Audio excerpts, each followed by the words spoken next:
First Corinthians chapter 7. Now concerning the things whereof you wrote to me, it is good for a man not to touch a woman. Nevertheless, to avoid fornication, let every man have his own wife, and let every woman have her own husband. Let the husband render to the wife due benevolence, and likewise also the wife to the husband. The wife has not power over her own body, but the husband. And likewise also the husband has not power of his own body, but the wife. Defraud you not one the other, except it be with consent for a time, that you may give yourselves to fasting and prayer, and come together again, that Satan tempt you not for your incontinency. But I speak this by permission, and not of commandment. For I would that all men were even as I myself. But every man has his proper gift of God, one after this manner, and another after that. I say therefore to the unmarried and widows, it is good for them if they abide even as I. But if they cannot contain, let them marry, for it is better to marry than to burn. And to the married I command you, not I, but the Lord, let not the wife depart from her husband. But, and if she depart, let her remain unmarried, or be reconciled to her husband. And let not the husband put away his wife. But to the rest speak I, not the Lord. If any brother has a wife that believes not, and she be pleased to dwell with him, let him not put her away. And the woman which has a husband that believe not, and if he be pleased to dwell with her, let her not leave him. For the unbelieving husband is sanctified by the wife, and the unbelieving wife is sanctified by the husband. Else were your children unclean, but now are they holy. But if the unbelieving depart, let him depart. A brother or a sister is not under bondage in such cases, but God has called us to peace. For what know you, O wife, whether you will save your husband? Or how know you, O man, whether you will save your wife?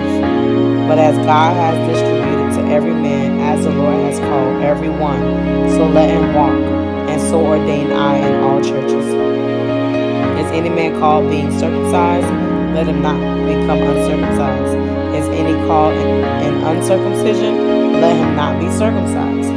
Circumcision is nothing, and uncircumcision is nothing, but the keeping of the commandments of God. Let every man abide in the same calling wherein he was called. Are you called being a servant? Care not for it. But if you may be made free, use it rather. For he that is called in the Lord being a servant is the Lord's free man. Likewise also he that is called being free is Christ's servant. You are bought with a price. Be not you the servants of men. Brethren, let every man wherein he is called, wherein he is called, therein abide with God. Now concerning virgins I have no commandment of the Lord, yet I give my judgment as one that has ordained mercy of the Lord to be faithful. I suppose therefore that this is good for the present distress. I say that it is good for a man to so be. Are you bound to a wife? Seek not to be loose. Are you loose from a wife? Seek not a wife. But and if you marry, you have not sinned. And if a virgin marry, she has not sinned. Nevertheless, such will have trouble in the flesh. But I spare you. But this I say, brethren, the time is short. It remains that both they that have wives be as though they have none, they had none, and they that weep as though they wept not, and they that rejoice as though they rejoice not, and they that buy as though they possess not, and they that use this world as not abusing it, for the fashion of this world passes away. But I would have you without carefulness. He that is unmarried cares for the things that belong to the Lord, how he may please the Lord. But he that is married cares for the things that are of the world, how he may please his wife. There is difference also between a wife and a virgin. The unmarried woman cares for the things of the Lord, that she may be holy both in body and in spirit. But she that is married cares for the things of the world, how she may please her husband. And this I speak for your own profit, not that I may cast a snare upon you, but for that which is comely, and that you may attend on the Lord without distraction. But if any man think that he behaves himself uncomely toward his virgin, if she pass the flower of her age, and need so require, let him do what he will. He sins not, let them marry.